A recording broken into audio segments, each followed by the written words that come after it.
La première église baptiste haïtienne, Macédoine, sur la route de Boget Road, au 340 à River Edge, dans l'État de New Jersey, est maintenant dans l'air. Le Seigneur, l'Alpha et l'Oméga, celui qui est, qui était et qui vient, le Tout-Puissant, a ordonné l'apôtre Jean ainsi disant: ne crains point, et que donc les choses que tu as vues, et celles qui sont, et celles qui doivent arriver après elles. Sachant que les celles qui sont, la présence de l'Église dans le monde, va bientôt céder la place au futur, aux choses qui doivent arriver bientôt. Nous nous empressons d'utiliser tous les moyens dignes, utiles et nécessaires en vue d'avertir cette génération du jugement imminent de Dieu. Comme l'apôtre Paul en a chargé Timothée, disant: je t'en conjure, devant Dieu et devant Jésus-Christ, qui doit juger les vivants et les morts, et au nom de son apparition et de son royaume, prêche la parole, insiste en toute occasion, favorable ou non, reprend, censure, exhorte avec toute douceur et en instruisant. Adorons le Seigneur.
Prions le Seigneur.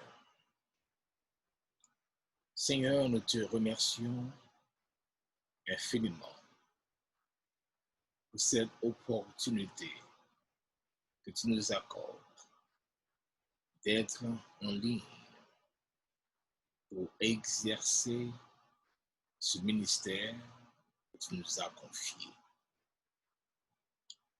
Nous te rendons action de grâce. Cela nous montre combien tu es fidèle, Seigneur. Tu es fidèle et tu as gardé ta parole. Tu as gardé la parole que tu as prononcée, disant, je bâtirai mon église. Les portes du séjour des morts ne prévaudront point contre elle. Oui, nous te disons merci pour ta fidélité. Nous t'adorons, nous te glorifions pour ta fidélité. Tu es fidèle, Seigneur. Tu es fidèle pour garder ce petit ministère. Tu es fidèle pour continuer à garder l'Église macédoine. Nous te demandons en ce moment même, Seigneur, de préserver les membres de cette petite congrégation auquel nous sommes au service. Nous te demandons de les aider à grandir dans la grâce et dans la connaissance de notre Seigneur Jésus-Christ. Car la parole que ton serviteur Paul a prononcée est certaine et véritable. Celui qui a commencé en vous cette bonne œuvre la rendra parfaite pour le jour de l'avènement de notre Seigneur Jésus-Christ. Seigneur, c'est la prière que nous t'adressons au nom de ton Fils Jésus-Christ. À lui seul la gloire, l'honneur, la puissance au siècle des siècles.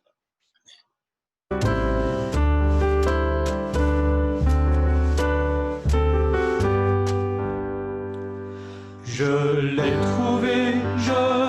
trouvé, le bonheur ineffable. Je suis sauvé, aux joies inexprimables. Tous mes péchés sont effacés, le sang de Christ me lave. Les jours des larmes sont passés, je ne suis plus esclave. Oh quel bonheur d'avoir Jésus pour maître, oh mon sauveur, mon seul sauveur, à toi seul je veux être. Tu vas briser 800 vainqueurs du mal, la tyrannie, affranchissant mon pauvre cœur et me donnant ta vie.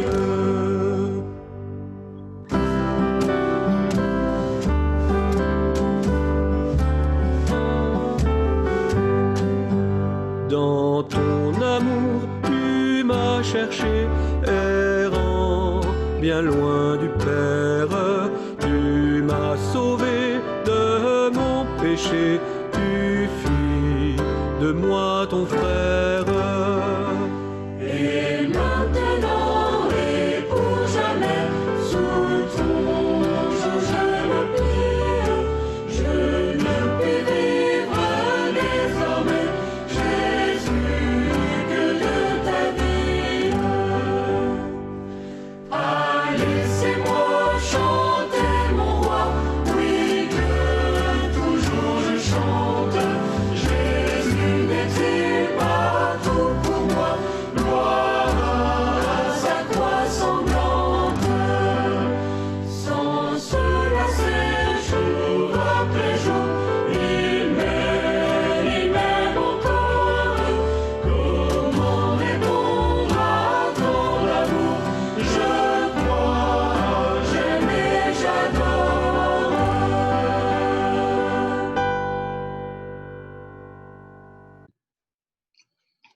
Seigneur, nous te remercions infiniment pour cette grâce spéciale que tu nous accordes d'être en ligne ce soir pour prêcher ton évangile. Nous te prions de nous emplir de ta puissance, de la puissance de cet esprit, que nous puissions déclarer ta parole avec hardiesse et persuasion, et que nous puissions parler non de notre part, mais de ta part.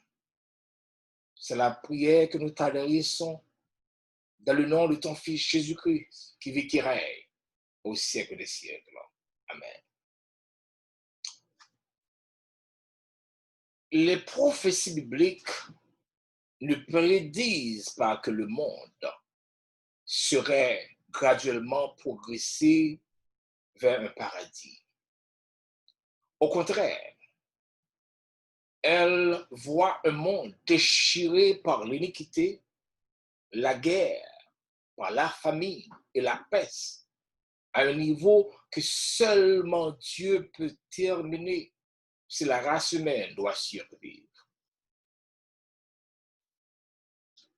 Paul, dans l'une des épîtres pastorales adressées à Timothée, présente certaines caractéristiques du dernier temps.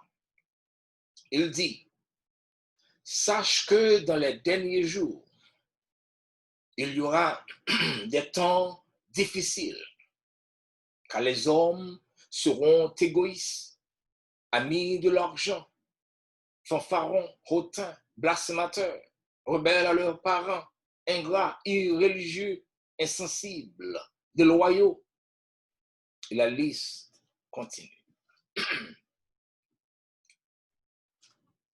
Quand vous observez la situation actuelle du monde, qu'en déduisez-vous? Il est clair que ces caractéristiques décrivent le temps que nous vivons et que la conjoncture actuelle sur le plan économique, politique, social marque les signes du dernier temps. Je peux même dire sur le plan religieux. La conjoncture actuelle du monde constitue un signe avant-coureur du retour de Jésus-Christ parce qu'elle suscite la peur sur la propagation des rumeurs. La peur. Quand on a peur, on perd le contrôle de soi. On se retire, on s'aliène sur le point qu'on arrive à perdre sa propre liberté. En effet, la peur a son origine dans Genèse 3, avec la chute de la race humaine. Mais l'Éternel Dieu appela l'homme et lui dit, « Où es-tu? » Il répondit, « J'ai entendu ta voix dans le jardin et j'ai eu peur parce que je suis nu et je me suis caché. » Ainsi, la peur est devenue entre les mains du malin un instrument de contrôle. Le plus souvent, l'adversaire, le diable, paralyse par la peur pour dominer. Pour cette raison, l'expression « n'aie pas peur » apparaît à plusieurs reprises, apparaît plusieurs fois dans la Bible. C'est l'ordonnance la plus, oui, c'est l'ordonnance la plus répétée dans la Bible. En fait, il a été dit qu'il y a 365 ne craignez pas dans la Bible. Un pour chaque jour de l'année. Cela demande ceci, cette déclaration demande bien sûr certaines vérifications. Cependant, il est évident que Dieu ne veut pas que nous passions une seule journée sans entendre sa parole de réconfort, ne crains pas. Dans Genèse, chapitre 15, verset 1er, après avoir délivré son neveu Lot et sa famille qui ont été tenus en otage, Abraham a eu peur, probablement d'une éventuelle coalition de ses ennemis pour l'attaquer. La Bible nous dit, après ces événements, la parole de l'Éternel fut adressée à Abraham dans une vision. Et il dit, Abraham, ne crains point, je suis ton bouclier et ta récompense sera très grande. Le Seigneur a encouragé Abraham à tenir fermement dans la foi parce qu'il est son bouclier.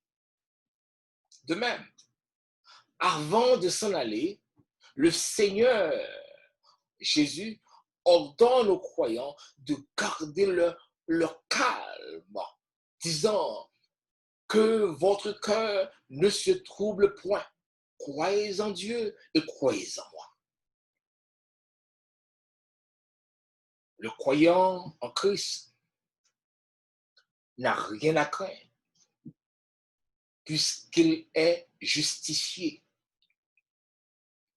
Car la justice de Jésus lui est substituée pendant que sa condamnation a été mise sur le compte de Christ. Nous répétons ceci. La justice de Jésus lui est attribuée, lui est substituée pendant que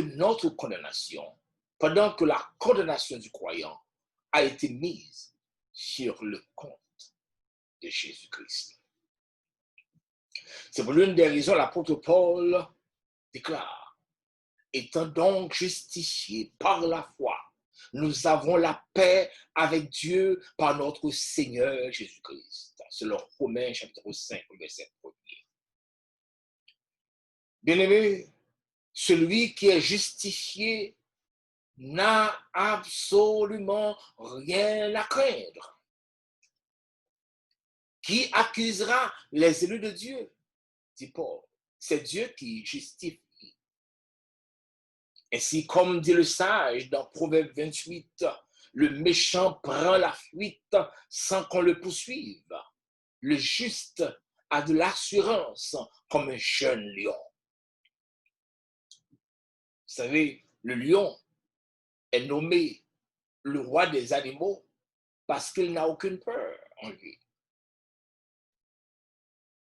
Satan, bien sûr, utilise l'instrument de la peur pour intimider, pour captiver et tuer. Mais pour ceux qui sont en Christ, ils sont bien gardés. Nous qui sommes en Christ, nous sommes bien gardés et protégés par le lion de la tribu de Juda. Par conséquent, les menaces de Satan sont sans effet sur nous. Les menaces de Satan sont sans effet sur le croyant.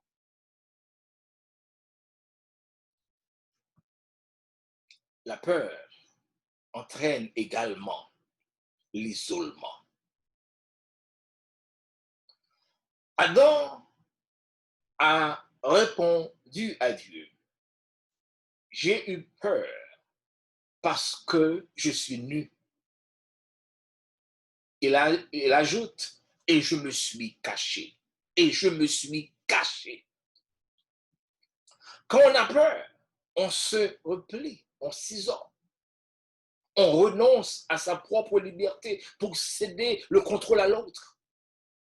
Satan, le diable, essaie toujours d'oppresser le croyant pour le forcer de lui céder la place, de Christ, bien sûr, dans sa vie. Il tente toujours de le jeter dans l'anxiété et le découragement pour l'empêcher de remplir sa mission dans le monde en tant que témoin de Christ. Cette mission peut être vue sous deux aspects. Oui, quelle est donc la mission du croyant? Et nous disons que la mission du croyant peut être vue sous deux aspects. Le premier aspect de la mission du croyant concerne la gloire de Dieu. C'est l'aspect le plus important. Glorifier Dieu. C'est pour cette raison que l'Église est dans le monde, pour la gloire de Dieu. Ainsi déclare l'apôtre Paul, en lui, c'est-à-dire en Christ, Dieu nous a élus avant la fondation du monde pour que nous soyons saints et irrépréhensibles devant lui. Nous ayant prédestinés dans son amour à être ses enfants d'adoption par Jésus-Christ selon le bon plaisir de sa volonté, à la louange de sa gloire, à la louange de la gloire de sa grâce qu'il nous a accordée en son bien-aimé, à savoir Jésus-Christ. Et il continue. En lui, nous sommes aussi devenus héritiers, afin que nous servions à la louange de sa gloire. Le but précis de l'Église dans le monde, c'est de servir à la louange de la gloire de Dieu. Je m'en vais au second aspect de la mission du croyant. Le second aspect de sa mission concerne le mandat de la réconciliation. Paul déclare, et tout cela vient de Dieu, qui nous a réconciliés avec lui par Christ et qui nous a donné le ministère de la réconciliation. Le ministère de la réconciliation. Car Dieu était en Christ, réconciliant le monde avec lui-même, en n'imputant point aux hommes leurs offenses. Et il a mis en nous la parole de la réconciliation. Nous faisons donc les fonctions d'ambassadeurs pour Christ, comme si Dieu exhortait par nous. De Corinthiens 5, verset 18 à 20.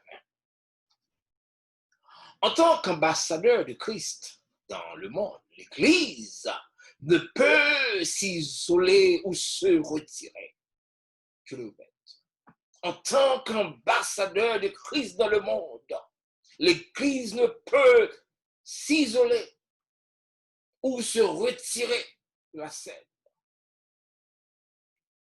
L'Église doit être active pour assaisonner le monde en bon temps comme en mauvais temps. Matthieu 5, le verset 13.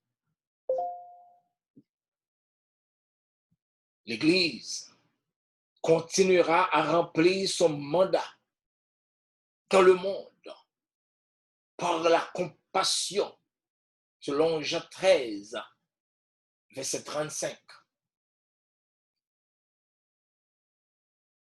Et l'évangélisation, selon Matthieu 28, le verset 19. Le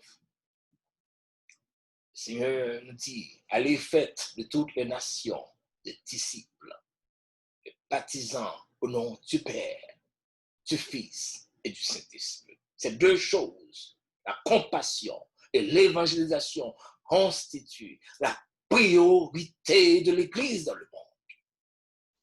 C'est notre priorité. Quel est donc le véritable problème du monde actuellement? Le véritable problème du monde actuel n'est pas une épidémie de grippe. C'est une épidémie de peur. C'est une épidémie de peur. Cette peur a entraîné l'isolement entre pays, entre villes, entre institutions, entre maisons, entre familles, entre époux. Quand l'Église elle-même vit dans l'isolement, comment peut-elle remplir sa mission dans le monde? cette situation actuelle du monde montre clairement que nous approchons du règne de l'Antichrist et que l'enlèvement de l'Église est proche. L'enlèvement de l'Église est proche. Car, dit Paul, il faut que ce qui le retient, à savoir la présence de l'Église dans le monde, l'Église est disparue, selon 2 Thessaloniciens 2, versets 6 à 7. L'apôtre Jean ajoute, petits enfants, c'est la dernière heure. Comme vous avez appris qu'un antéchrist vient, il y a maintenant plusieurs antéchrists. Par là, nous connaissons que c'est la dernière heure, selon 1 Jean 2, verset 18. Oui, en plus de la peur, autre chose confirme l'état critique de l'heure actuelle est la propagation des rumeurs à travers les médias. Rumeurs. Rumeurs, d'abord, les rumeurs modifient d'abord l'attitude. La propagation des rumeurs modifie d'abord l'attitude. Le média aide à changer la pensée, les croyances et la façon de vivre même de la société. Et l'un des moyens utilisés pour cette fin est par des rumeurs. Les rumeurs ne sont pas souvent des mensonges, mais une histoire ou un rapport en cours de diffusion d'une vérité incertaine ou douteuse. Les rumeurs peuvent aider à modifier l'indignité en admiration et vice-versa. Admiration en indignité. Concernant les rumeurs, le Seigneur nous exhorte de ne pas nous laisser tromper ni troubler. Il nous exhorte à ne pas nous laisser tromper ni troubler. Disons dans Matthieu chapitre 24, verset 3 à 6. Comme il était assis sur le mont des Oliviers, ses disciples s'approchèrent, le prirent à part et lui demandaient, dis-nous, quand cela se produira-t-il et quel signe annoncera la venue et la fin du monde?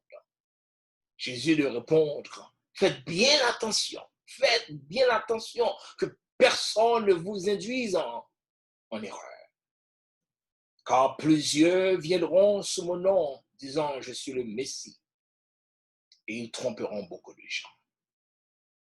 En plus de cela, les rumeurs visent à renverser le fondement de la société, l'institution familiale, le mariage et d'autres. Vous voyez, c'est ce qui arrive dans le monde actuellement. En vue, non seulement, en fait, je veux dire, en vue d'un changement total. En fait, les rumeurs entraînent les gens à accepter le nouveau ordre mondial.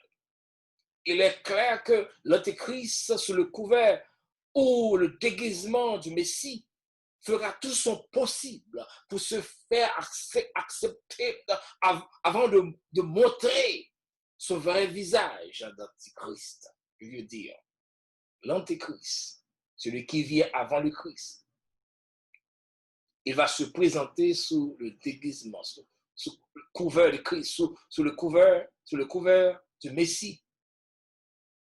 Il fera tout son possible pour se faire accepter. Et après cela,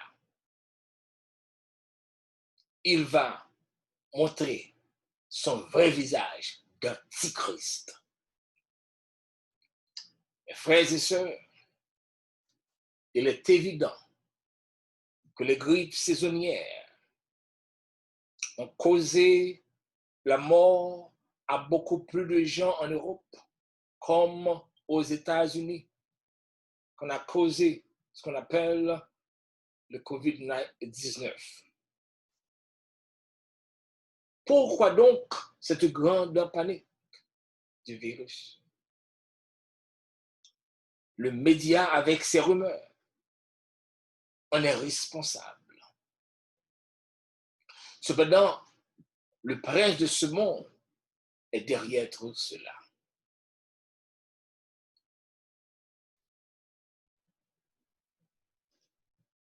Le psalmiste déclare: quand les fondements sont renversés, les justes, que feront-ils? Quand les fondements sont renversés, les justes, que feront-ils? Cette question est adressée à l'Église d'aujourd'hui. Cette question est adressée aux témoins de Christ dans le monde. Aujourd'hui, cette question vous est adressée aujourd'hui. Quand les fondements sont renversés, l'Église, que feras-tu?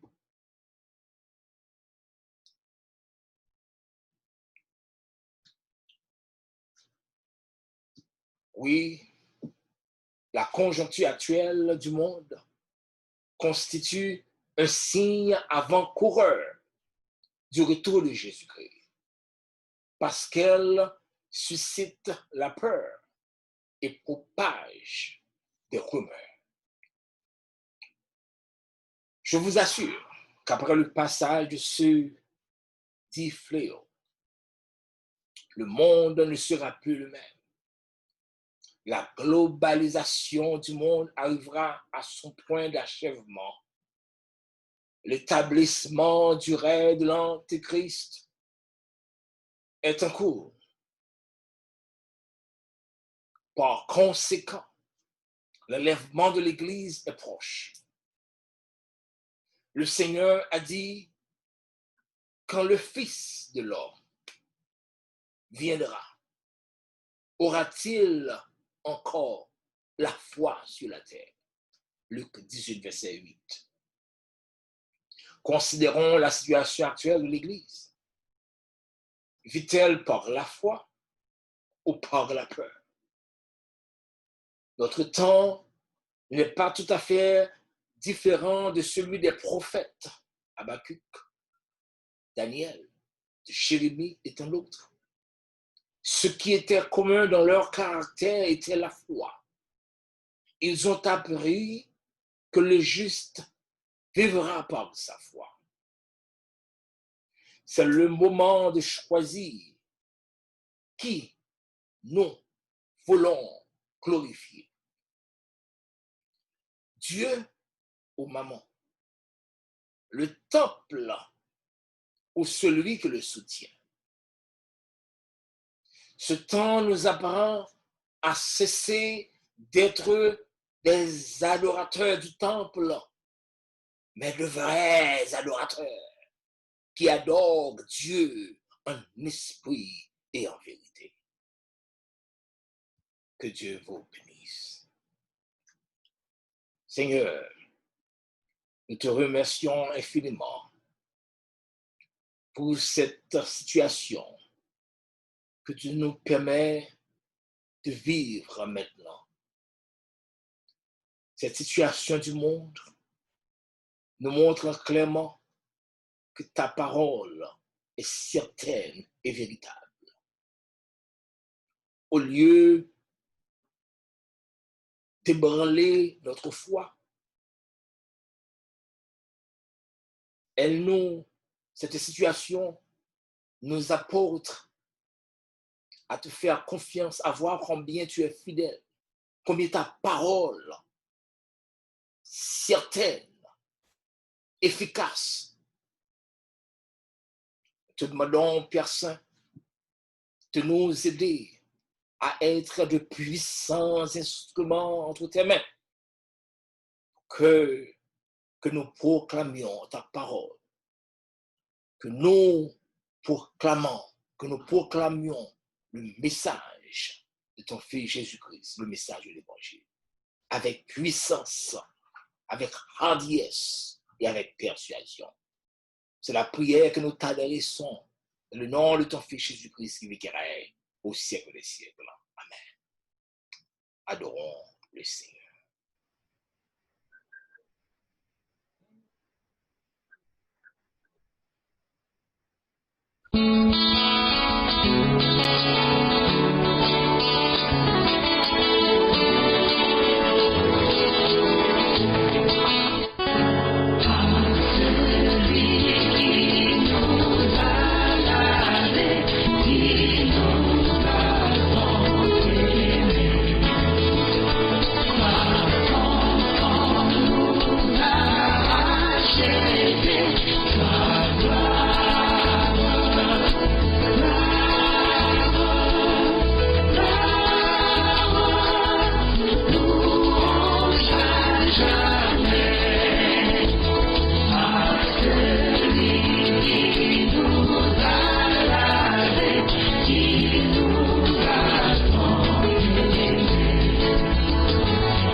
Recevons la grâce, l'amour du le Père, la douce communion intime de cet esprit, soit et demeure dans le cœur de chacun de nous, et nous apporte à grandir en communion fraternelle, à marcher de victoire en victoire, sur toute la puissance de l'ennemi, jusqu'au retour glorieux de notre Seigneur et Sauveur Jésus-Christ.